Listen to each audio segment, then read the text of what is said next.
1106명의 원고와 함께 법원에 섰다. 이 시민들은 고리 핵발전소 2호기 수명 연장 허가가 자신의 생명과 안전은 물론 지역 사회의 미래와 에너지 전환의 방향에까지 직접적인 영향을 미치는 문제라고 판단해 원고로서 이름을 올렸다. 이는 원자력 안전을 책임져야 할 규제기관도 정의로운 에너지 전환을 이끌어야 할 정부도 회피해버린 책임에 대한 분명한 문제 제기이자 반대의 표현이다. 우리는 오늘 이 시민들의 이름으로 고리 2호기 계속운전 허가 처분 취소 소송을 정식으로 접수한다. 원자력 안전위원회는 2025년 11월 13일 각계의 수많은 문제 제기에도 불구하고 고리 2호기 계속운전 허가를 의결했다. 이 결정은 안전성 검증이 충분히 이루어졌다고 보기 어려운 상태에서 심의 과정의 결함을 해소하지 않은 채 강행된 졸속 의결이었다. 방사선 환경 영향, 중대 사고 발생 시 대응 체계, 노후 설비의 장기 가동 위험성 등 핵심 쟁점들이 충분히 해소되지 않았음에도 원안위는 사업자의 편에서 관리 가능하다는 결론만을 앞당긴 것이다. 특히 수면 연장으로 인해 증가할 수 있는 방사선 영향과 주민 보호 대책, 중대 사고를 전제로 한 사고 관리의 실효성은 끝내 충분히 검증되지 않았다. 고리 2호기가 위치한 기장 지역은 지난 40여 년 동안 기후변화, 인구 증가, 그리고 다수호기 운영에 따른 위험 등 여러 조건이 완전히 달라졌음에도 이에 대한 환경 변화 분석은 극히 부실했다.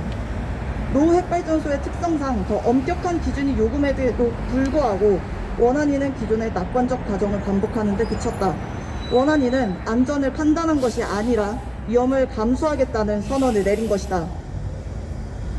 그러나 이 과정에서 위험을 일선에서 감수해야 하는 시민들의 목소리는 철저히 주변으로 밀려났다.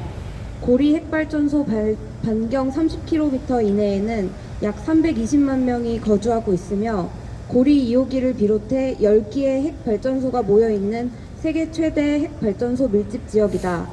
그럼에도 수면 연장 여부를 둘러싼 주민들의 불안과 문제 제기는 심의 결과에 아무런 영향을 미치지 못했다. 이는 시민의 생명과 안전이 정책 결정 과정에서 얼마나 쉽게 후순위로 밀려나는지를 보여준다.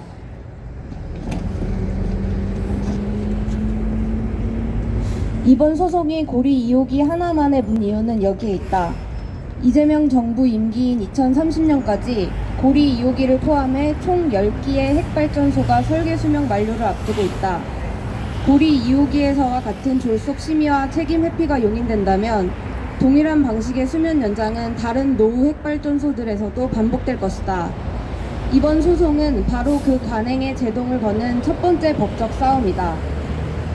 이미 의결되었기 때문에 문제를 덮고 넘어갈 수 있는 것이 아니라 이미 통과되었기 때문에 반드시 책임을 물어야 한다. 1106명의 시민 원고는 원안위가 외면한 질문을 법정으로 가져간다.